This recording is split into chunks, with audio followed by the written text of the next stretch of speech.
karon mga unta og durian. Nakapalit ko aning durian kay isugo ko sa akong asawa na magpalit og prutas. Dili unta ko magpalit og durian kay niaging Domingo kay nagkaon mi og durian kay among gipakaon sa among bisita na mga pastor kay gusto nila mukaon og durian dili sa Davao. Ang ako unta paliton sa akong asawa kay balot unta to unya kay wala may naninda. Nangita na lang ko og durian na batuhon. Maayo gani kay na ako'y nakitaan na tag 35 lang ang kilo. Kay kung tag 60, 70 or 80 ang kilo ana, dili ko mopalit kay mahal. Dili beta dato.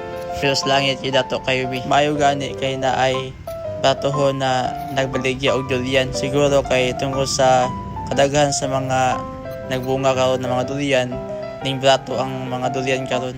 Pero kaning durian na akong gipalit, dili pareho atong durian na baga og unod. Kani siya kay baga og bukog, dagko di ay og liso. Dili ni siya Bisaya pero mura ni siya Bisaya kay dagko og liso pero ang unod nipis kayo. Pero tamis po siya. Unya ang nakalais ako ang napalit kay murag ahat kay na ay mga unod na mga gahi.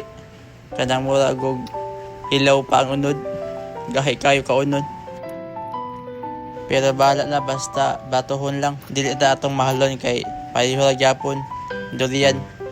Dili kayo ko hingaon og durian kay usahay kay maglabad akong ulo pag human ako og kaon. Maong makakaon lang ko og durian kung naay manghatag or mapusog ako ang asawa.